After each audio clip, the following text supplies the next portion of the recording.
Hello and welcome everybody to Kubernetes online masterclass series. Good morning, good afternoon, and good evening, depending on where you are. We had several hundred people registered for this event, and we are expecting quite a few of you to join from all over the world. Now, we started this series several months ago, and we have received a tremendous support and response from the community about it. It seems like we are able to cover some good topics, and we are hoping that we'll do that same thing all over again. Today we are going to talk about shifting left from wishes to workflows, and I'll talk about the session a little bit. But before I do that, let me talk about the speaker today. So we have Priyanka Sharma from GitLab. Now, Priyanka is an expert in DevOps space. She has worked for GitLab, and obviously before that, she's a director of technical evangelism at GitLab today. She also serves on the board of CNCF, and she has been in DevOps and observability for many, many years, and definitely has deep expertise on that. She was an entrepreneur focusing on developer products and open source communities.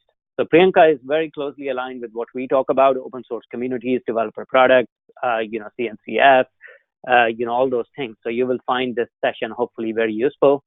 Priyanka, just to let you know, Priyanka also advises startups and at Heavy Bit Industries, which is an accelerator for developer products. She's a Stanford graduate, and she has a dog, Ollie, that she loves to play with. So just on the personal note, that's what Priyanka does. Very excited to have her over here. And my name is Ankur Agarwal. I'm head of product management here at Rancher Labs. My job is to define new capabilities, products, roadmap. I also talk to customers. I also talk to community, trying to figure out, what's the next step for us. Prior to joining Rancher, I built and ran CubeShip.io, which was a CA accelerator focused on container delivery.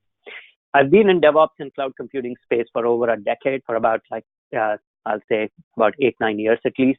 And I've built several products for companies like VMware, Mercury, and of course now Rancher. I'll answer your questions on the chat. And of course, I'm also your host for today's meeting. But before we get started, let's do some housekeeping. This is a masterclass series. We hold several different type of trainings, but this one is masterclass. Those of you who have been with us before, you know how it works. For those who are joining for the first time, we'll try to keep it short. We'll try to keep it within time. So we'll try to keep it anywhere between 40 and 45 minutes total, depending on the content that we have to show and depending on the questions that you guys ask us. We welcome all questions. There are no bad questions. Please ask us. We have had questions like what is Kubernetes versus Rancher, and we have answered those. So there are no bad questions. Please feel free to reach out to us if you have a question. In your GoToWebinar panel, you will see something for questions. So there's a questions tab that you can use, and I will monitor those and start answering. And if there are questions specific to what Priyanka is talking about, then she will respond to that later. Just remember, if you have a question, we typically try to answer it to everybody so that everybody will see your answer. Will see our answers to your question. If you have a private question, then please mark it private beforehand. Just to kind of let you know that may happen. All right. So going forward, we obviously get one question. Can I watch it later? Is it being recorded? Yes, absolutely. You just find us on YouTube. And we have a channel on YouTube, and you will see not only this one, but also all the past Kubernetes Masterclass series. We are also on Slack. If you want to go and start communicating with the community on Slack, this is your opportunity. You can sign in, and then I'll talk about some of the upcoming classes a bit later. But at this time, let's talk about the session that we are conducting. It's really interesting. It's close to my heart. I've been in DevOps for many, many years, as I said. And the problem with DevOps is that initially, when we were evangelizing DevOps, we used to go and tell communities and companies that please do not create a separate DevOps team. Please do not hire quote unquote DevOps engineers. Your ops and dev have to work together, hence the word DevOps. But that's exactly what ended up happening. Instead of having dev and ops working together, we ended up creating, in many cases, a separate silo of DevOps, and it became a silo. And some teams were more advanced, and they broke down that silo. And even if they had a separate DevOps team, it worked very closely with developers and operators. So I'm hoping that you are in one of those categories of people where DevOps is not a silo, but rather a bridge between the developers and operators. But the problem was it's processes, that's one problem, and the other one is tooling. Like what kind of tools are used so that people are looking at the same data, same information, using the same platform.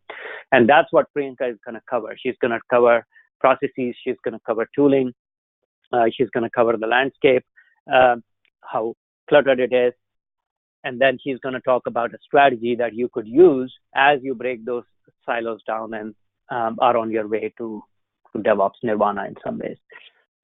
She's also going to talk about shifting left, what it means, why is it important, how does it make you faster or not, what are the challenges that you face, and then finally, how do you bring people together, what challenges you face and how you fix them. So with that, I will hand it over to you, Priyanka.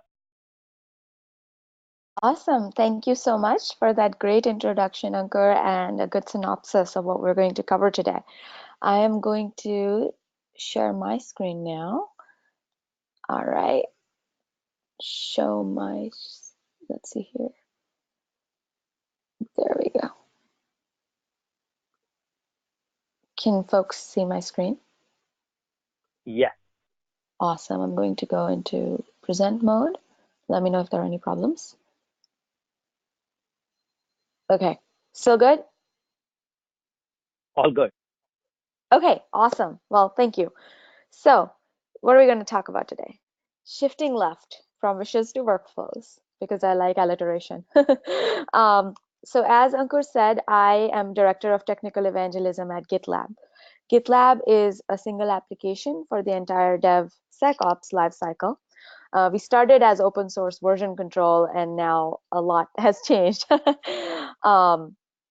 And along the way, I also have become a board member in the Cloud Native Computing Foundation, which has been really exciting work for me because, as Ankur said, I've spent a bunch of time in observability before this. And having been part of the foundation since the earliest days with the Open Tracing project, it was nice to culminate my experience there with a board membership, which is a really fun meeting we have almost every quarter. If you want to engage with me here after this conversation, you can always find me on Twitter. I spend way too much time there. My handle is here, Priyanka. My DMs are open, so I welcome conversations, any questions you might want to talk about that you may not feel comfortable directly tweeting, you can DM me as well. So what are we going to talk about today? Really, the agenda is that for most people on this call, I imagine it is clear that compressing cycle time, basically a fancy way of saying shipping faster, is critical to business success. In order to do that, cloud native, microservices, all that has come up. But none of that will really work unless we all shift left. I'll define shift left for you, which is basically when a lot of like the whole DevSecOps lifecycle shift left towards dev, where developers are incorporating operations and security into their workflows. And we'll talk a little bit about the challenges of shifting left, because as Ankur was just saying, like many times people say they're going to be a DevOps, they will be DevOps people, but then there's dev teams and DevOps teams, which can sometimes, depending on the way it's executed, be a good idea, but it's just a matter of, are we just changing names and keeping the silos, or are we actually making workflow changes? And then finally, I'll share some thoughts on how to go from this idea of shifting left to actually executing on it, common pitfalls that I've seen, and just advice that I may have. And then we'll open it up to questions. Though actually, you'll be asking questions as we go along. I'll be taking questions after that. All right. So with that said, the thesis that this talk depends on is that business survival depends on a radically faster DevOps lifecycle, and that can be only enabled by shifting left. So this is an online class, so I can't quite be like, how many people agree with this? But I'll just ask it as a rhetorical question. How many people agree with this? In your head, decide yes or no. In live presentations, it's nice because you have the feedback loop with the audience, and I like to make it less of a presentation, more of a conversation, but here we'll do that a little bit like piecemeal, first presentation, then questions. But I hope you guys agree with this. If not, please put it in the comments questions, so it'll be good learning for me. And if not, tell me why you don't agree as well. So why is it business critical? So Mark Andreessen is a very well-known venture capitalist who works at Andreessen Horowitz. He said, excuse me, he said 7 years ago today, actually, or more, that software is eating the world. And what he really meant by that is that all businesses are becoming digital businesses. Any big enterprise today uses technology to interact with its customers, its users, its partners. There's various touch points. And as we all become digital businesses, how we respond to our customers and users is critical. And when we're relying on technology to be our interface, the technology needs to be really responsive. How can you be responsive if you are shipping once a year or even once a quarter? To be in sync with our user customer needs, we need to ship really fast and test things to see if they're working. And that's why Mark also said further along that cycle time compression may be one of the most underestimated forces in determining winners and losers in tech. As folks in Silicon Valley and beyond, I realize this is an online session, so people are from everywhere. Many folks may feel like this is preaching to the choir, this is very Captain Obvious, but I'll tell you this. Yes, was it yesterday? No, sorry. On Friday, I was in Japan at the Open Source Summit Asia, and I presented this slide with a slightly different talk, and I was like, "Hey, folks, we all agree, right?" And actually, no. Over there, the ecosystem is different. At least what I saw in the at the Open Source Summit and later at the GitLab meetup was that the way they work there is still very waterfall driven, where it's like you have these like releases when they happen, and it's a lot about efficiency within that mental model, but the mental model hasn't changed to ship fast, change things. So I wouldn't take this speeding up release cycle time is critical as a Captain Obvious thing. There are many places in the world that are very economically vibrant that may have not adopted it yet. And what does this come down to in practice? Sure, we're not going to ship every quarter, we're going to ship faster, but it goes deeper than that. If you look at this diagram, here you see the top orange circle. I wonder if, yeah, I hope, I don't know if you can see my cursor, but, sorry, my mouse, but I'm pointing to it. That, let's say you set a, uh, you created an epic full of issues that you're going to take care of for this cycle of quarterly release. You work towards it, and when you release, you get feedback from your users, and then you adjust based on what you heard, and then you get to the optimal solution based on what the initial plan was.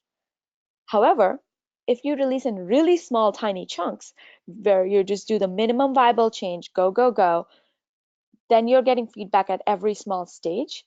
And so you actually get to what the optimal solution is in that moment in time. This is something that actually resonates really deeply with me at GitLab as well, because we're sort of the champions of the minimum viable change and low level of shame that is required to ship in this manner, where you put out things as fast as you can and you polish as you go, as opposed to a fancy shiny product. Back in the day, Eric Ries had this book, The Lean Startup, where the minimum viable product philosophy came out. And at that time, I felt like that was so groundbreaking. And today, I think minimum viable product is too big. It can be minimum viable feature, or better yet, minimum viable changes. And these changes, these very small changes, unlock velocity. But of course, as I just said, like, it's a pretty big culture shift to go from releasing nice, sophisticated, perfect things to low level of shame, small changes, just get it out there. And not only is it a culture change, it's also from a tooling and workflow perspective, very different. So let's talk about that a little bit. Cloud native, microservices, shifting left. These are all the workflow changes that we need to do to achieve this cycle time compression we talked about, especially when the way to that is by doing small things quickly. All right. So the cloud computing paradigm and microservices can really help with cycle times. You'll notice that I've put cloud and in parentheses. You might wonder why. I didn't just make a typo. Most people think the lift and shift that many organizations were doing of going to the cloud are the precursor to microservices, cloud native, and all of that. I disagree with that, and I've seen large enterprises, examples being places like Delta Airlines, who have really focused on getting the workflows right while staying on-prem and then making the choices between various clouds, etc.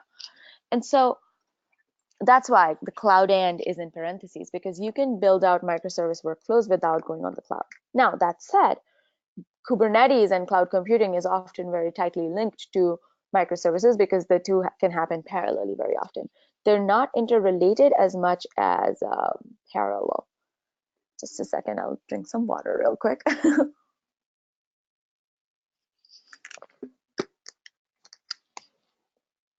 All right,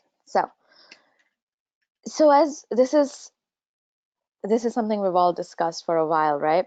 We all had monoliths, big chunk of software all together, and when you needed to release something, everything had to be recloned and redone. And that is partially why releases happened every quarter, every month, every year. Now we have broken apart small pieces of the most, composable pieces of the architecture and created teams around them so that people can ship just for that without worrying about the rest of the ecosystem, rest of the software system. And that's been really beneficial because that's what helps go time to market faster. Because when you have smaller pieces that you're working with that you can ship to fast, you can do that minimum viable change a lot easier. With this auto scaling, with these agile teams, you end up with independency, continuous integration and deployment, all of that helping with cycle times. Great news, right? Very great news. But things aren't as great as the boxes we showed earlier. It's a little bit more monstrous.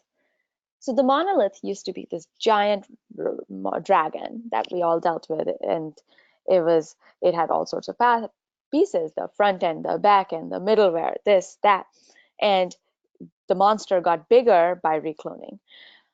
When we break out into microservices, we don't get like neat little boxes like we see here, but rather we get an explosion of mini monsters. Each service is its own monster, and it's trying its best to be the best monster it can be, which means if you had one monster problem before, you have an exponential amount now. So that's daunting, I guess, to say the very least. Well, this is because, why does it become a monster? Because with the fragmentation of teams, they get siloed. Also, each edge here generates data, and like you have exponential data per service generated. And you have a lot of operational issues when suddenly you go from shipping once a year to shipping multiple times a day. The operations teams can't just helicopter in at every 5 minutes and help you out. And as a result, there's more incidents, there's more pagers beeping, and mean time to resolution is going really high. So you all know this already, most likely. Why am I bringing it up? Well, because I want to hammer home the point that workflows need to change to support microservices. Operationalizing microservices is hard. Siloing operational teams to do it by themselves without involving developers is not going to work. This is where shifting left comes in. Again, if this were a live audience, if this were an in-person audience, I would ask you how many folks are familiar with shift left. I've noticed that more people raise their hands for DevOps and cloud native and fewer for shift left. So I'm just going to go ahead and define it. If you look at it, this infinity loop here, you see the dev side and the ops side, right? Where the developers, they plan the features, they work on them, they store them in version control, and they push off the CI pipelines. Then operations takes over and runs all the tests, does all the security checks and configurations. There's review apps, and then they release the software and then monitor it in production. That was good in the monolithic days, but it really doesn't work in this new world where we're trying out things like microservices. Since developers are moving so fast, they need to think of the whole life cycle, which means the ops side needs to shift left towards the developer side. And they need to, it doesn't mean that there'll be no SREs or no DevOps teams. That's definitely not what I'm arguing. There is a strong need for the experts in the space for the big problems, but the keyword here is the big problems. Developers need to incorporate into their workflow small things that ensure that the same problems don't happen over and over again. So a lot of DevOps teams have created run books for that reason. A lot of times it's not a matter of not knowing as much as it's a matter of muscle memory. So GitLab recently moved to a continuous delivery model, and we had a huge onslaught of incidents at first, and we were prepared for it because we expected it to happen, simply because you have education, you train folks, but when it comes down to doing the job, it takes a few cycles to get really comfortable with keeping in mind what the SRE's problems are going to be once you ship this code, what the security team is going to deal with once you ship this code. To go from, oh, I need to look at the operation security side after the 14-day sprint is over is different from, okay, I'm shipping this feature right now, and then an hour later. In both cases, I need to remember to look at the ops side and make sure I'm not doing things that will blow things up. So there's a culture change that's expected when we are shifting left, right? As I just described in the GitLab case with ourselves. This culture shift requires tooling that supports it. You need something that's flexible in order to allow different folks to satisfy whatever their needs are, their team's needs are. But you also need to make sure whatever you use provides visibility across the life cycle. So you don't want, as we discussed with microservices, siloing is a problem. Your tooling can combat that if everybody knew what team A, B, C, D are working on just by default because they have access to what's happening. That's visibility.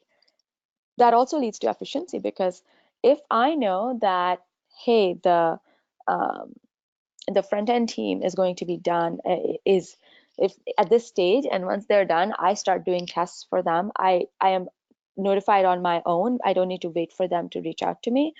That way I can just jump in when it's ready for my efforts. I don't need to wait for Sarah in UX to reach out and tell me, well, who knows, maybe Sarah completes her part and then has to go on vacation, and I've been waiting for 2 months, then 2 weeks all of a sudden. So that's the efficiency of collaboration that's critical, that is tied to visibility of the whole life cycle. And then finally, you need something that's governed in a way so people feel safe to try new things, experiment, ship fast, do all those things with knowing that they will never be at a risk of, bringing the whole system down to a point where, it's problematic for their job. So that safety is just as important. Without that kind of tooling, you cannot make the culture shift that you need to make. So many people talk about, oh, we're going to shift left, we're going cloud native, we're empowering developers. But you look at the tools and you see a story that's very different. We'll deep dive a little into this as I go along. So challenges of shifting left. I already started alluding to those, so let's continue. We know that a lot of money has been spent on DevOps, cloud native, shift left. $3.9 billion to date on DevOps software. But yet 87% of organizations are saying they're disappointed with the results. That's pretty bad for that much money spent. Why are we not at peak performance? Well, the toolchain I was just alluding to has become pretty unwieldy for a lot of folks. If you recall, as I'd said, microservices means you're breaking out into tiny teams. In the beginning of the microservices gold rush, I would say, folks got really excited and each team was like, hell yeah, I'm independent. I'm going to do this. I'm going to pick my own tools. It's going to be great. Sharpest tool for the biggest problem, which is mine. And if you had 10 teams that were doing on 10 different services, suddenly that became 10 different tool chains. And over time, in the last few years, it's escalated to becoming like a toolchain crisis. These are the various stages of the software development and operations lifecycle. And these logos are just the tip of the iceberg. If you look at the cloud native computing foundations landscape, you'll see like something teeming. It's like in the past what the marketing advertising world used to have as all the ad tech solutions out there. That's what's become with our world in the Kubernetes landscape. And so with so many tools, with so many teams, different tools, it's like little companies within the company. And we don't get what we were talking about before of visibility, of efficiency and governance, because everybody's doing their own thing. You don't know what the other team's doing. And with all this many tools, you have many costs. There's a cost of procuring that software. Any team lead, any manager who's dealt with procurement knows how painful it is. There's the cost of integrating it across the team and trying to evangelize it across other teams. And then the context switch, like for folks who use 4 or more tools in their daily work, I don't even know how you're successful, because the context switch, for me at least, used to be really tough. So what can, as I was saying, this is the price we pay.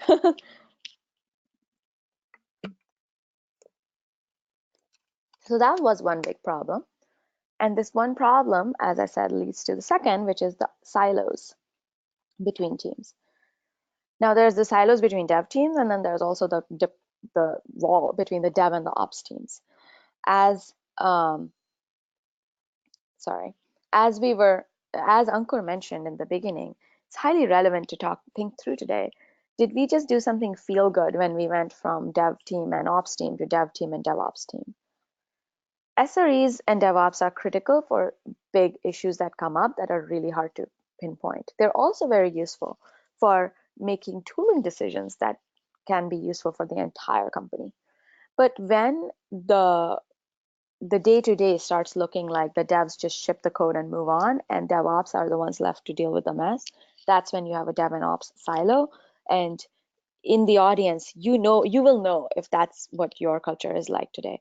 And if it is, it's really time to change. It's really time to fix it, because it's not going to get better at the current pace of things.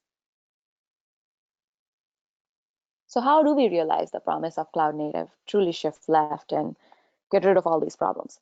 Obviously, I have the answers, all of them. Just kidding. I would be a billionaire if I did. But I do have some advice. It is my opinion that infrastructure as code is critical. We have containers, we have Kubernetes, we have the cloud, all of that. But the reality is that very much of that is managed all by operations teams. It's very, how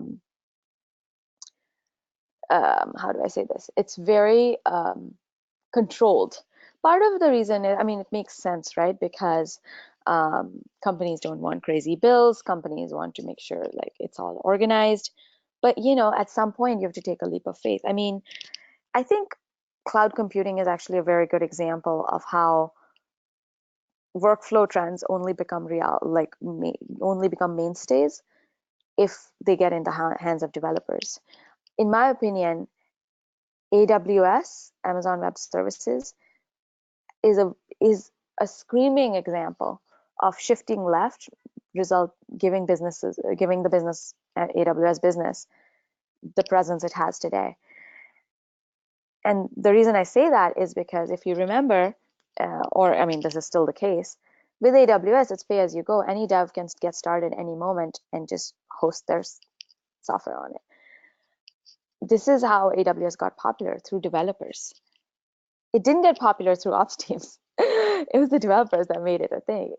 And that ease of access did have its cost, right? Quite literally, it had a cost, because so many times we've heard of, oh my gosh, AWS bill out of hand. And I think that's why uh, today account managers at AWS explicitly work with their customers to make sure the spend is, they're not overspending, which is pretty awesome.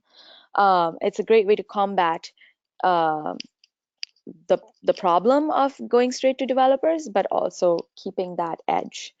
And I think containers, Kubernetes, microservices, with all this, the closer the developers are to the operationalizing of them, the more mainstay they will be. Now, when we're saying developers need to do all these different things, we're asking a lot. We're asking somebody to change their workflow, to do two other roles, basically security and operations, in addition to what they were doing anyway. That's a lot.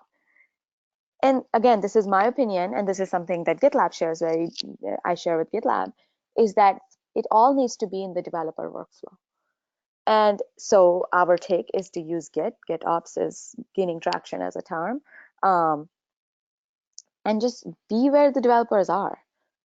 This is how you get from, um, you know, that siloed world where the dev just ships his code and moves on because that's what there is in their workflow, and then they don't want to go to the next tool and the next tool. But if it's all within the single application, within a workflow that developers are already used to, suddenly things can change. And we at GitLab see this. I mean, Goldman Sachs uses GitLab across their toolchain, and they've gone to, I think they went from yearly to weekly deployments, and things just move really fast. It's all about shipping fast for them, and that's how they're doing it. Same applies for Delta Airlines. Same applies for many other large enterprises who've been able to who've moved their workflows and make them developer friendly. So it's not like, hey, developer, I'm going to pay you the same salary I paid you 5 years ago, but now I'm going to give you 3x the work. It's more like more respectful and more beneficial for the developers to have the right workflow. It is critical, as I've said before, to give engineers access to the infrastructure on demand. They need to be able to do it on demand for testing, evaluation, gradual, canary deployments and all that stuff. These screenshots here happen to be from GitLab, but I'm sure there are other ways you can do this. The point I'm trying to make here is that just like we did it with AWS, we need to do it with Kubernetes. We need to do it with other pieces of infrastructure and let developers deploy directly to Kubernetes without having to jump through hoops of asking ops teams or waiting on them. That's when you're truly enabling them. If you're not doing that, it's lip service. And I'm fully aware, by the way, that it's not an easy thing to do. We at GitLab are just starting to do things like these ourselves. So it takes time, and you don't want to rush into it either. However, this should be your end goal.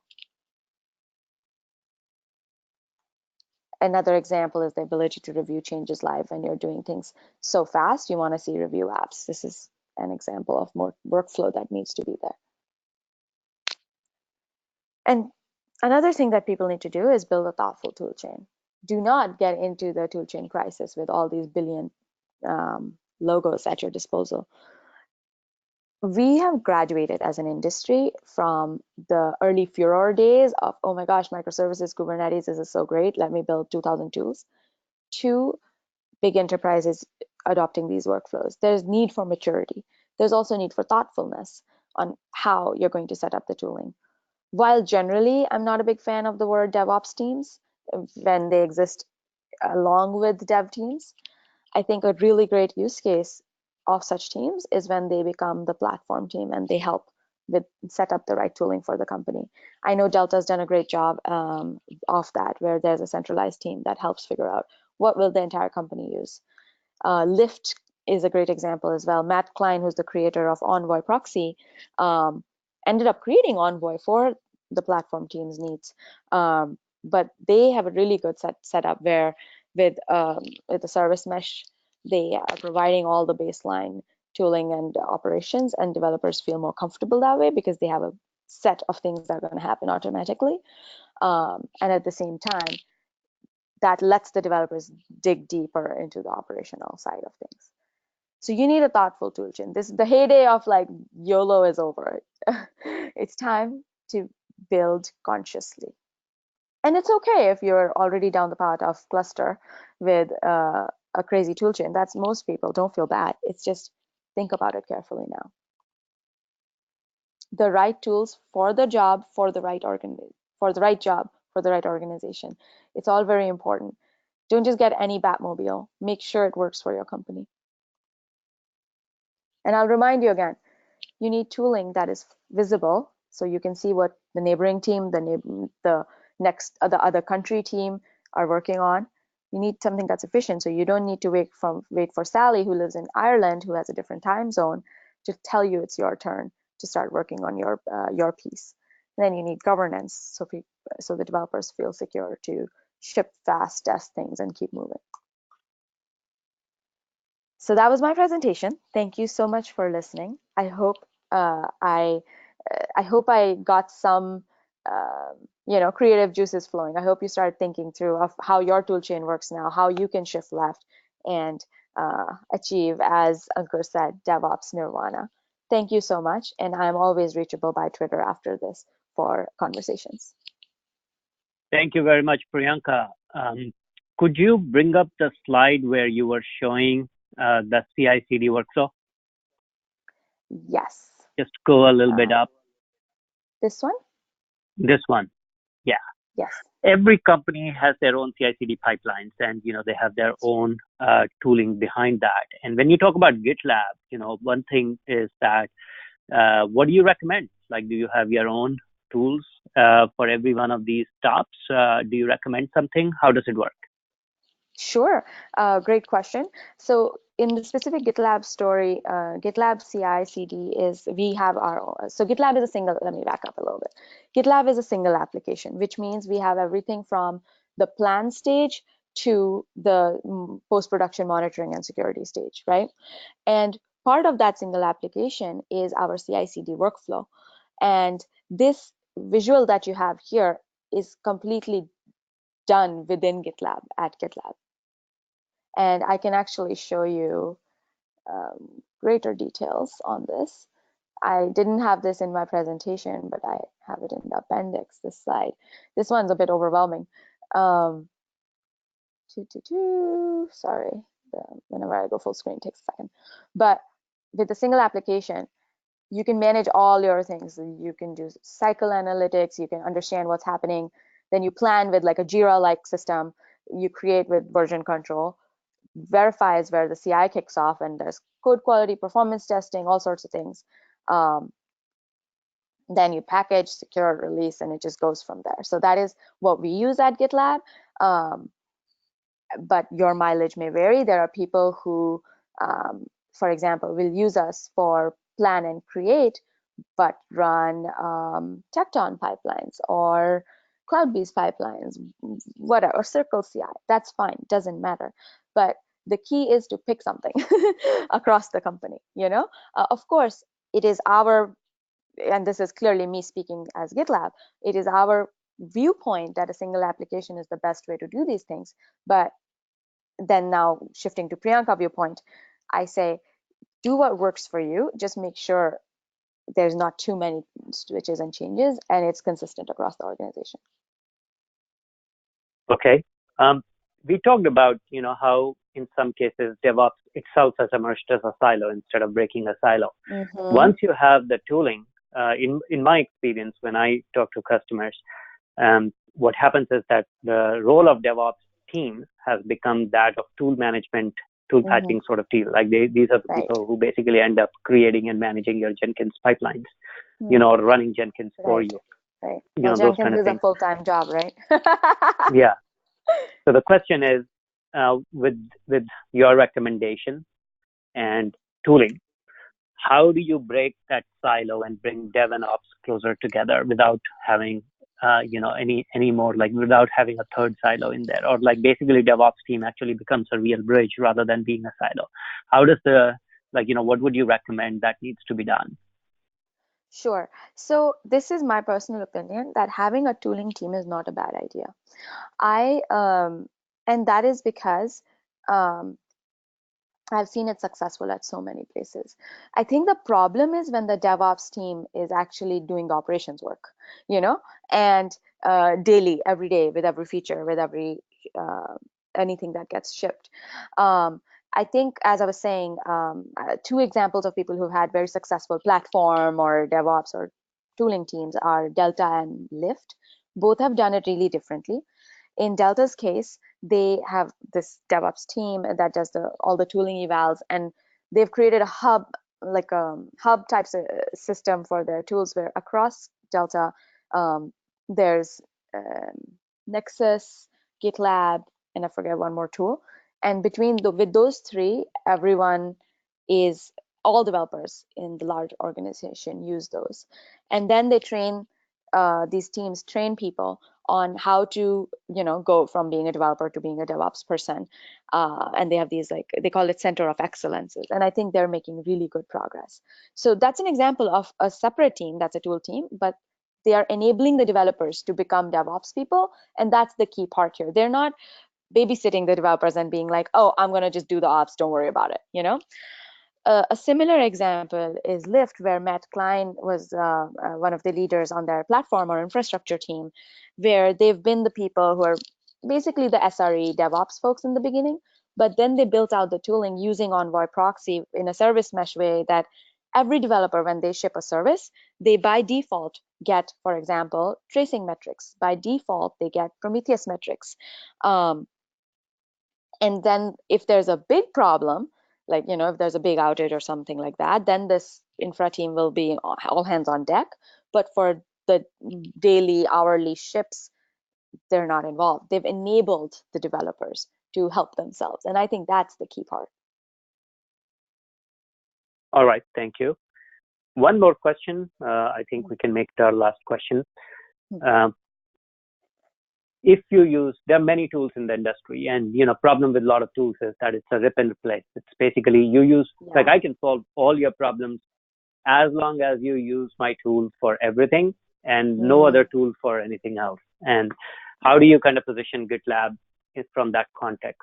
Like, because everybody, imagine that every team, DevOps is not exactly something new. It's been around for like almost a decade now. Right. And they have the tools question, already. Correct. Yeah. Everybody has tools. So, how does GitLab fit into this picture? Okay, great question. So GitLab specifically is an interesting product, and I wouldn't say this applies to every other product out there. So just know that. For GitLab, the adoption, developers love GitLab. And so most companies, if they look into their, what their teams are using, there are instances where GitLab's already in use. Either it's for version control or it's CI pipelines, whatever it might be. But the momentum for GitLab comes from the grassroots. And so when a company starts, at the tooling team level or at the executive level, start thinking through what's going to be our future, and they evaluate, like, there's probably like 5-6 tools that are like in different parts of the organization, because as I discussed, when the microservices movement started, teams went and got whatever they wanted. When that conversation starts, they see GitLab has already got a strong footprint.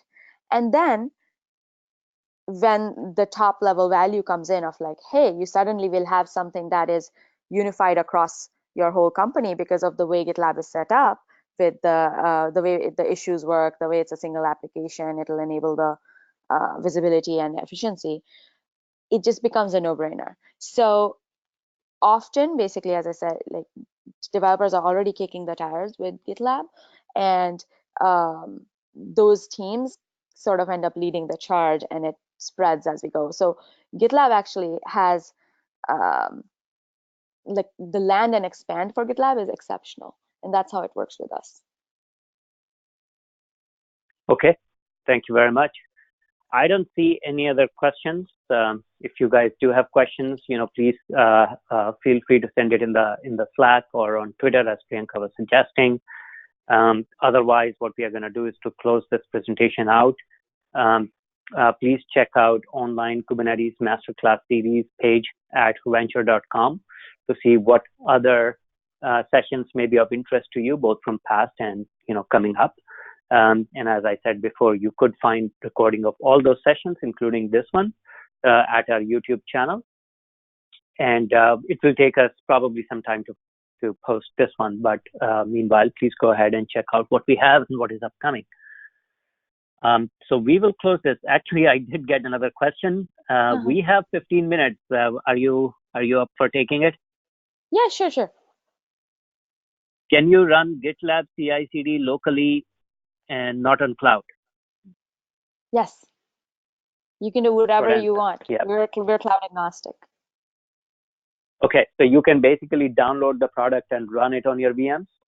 Yes, actually that's a very it's been used quite often like that, because the GitLab Omnibus package works really well with the VMware VMs. Okay, I think that answers that question. So thank you, everybody. I think I'm ready to close this, and we'll see you again next Tuesday. All right, bye. Thank you for having me. Thanks. Bye-bye.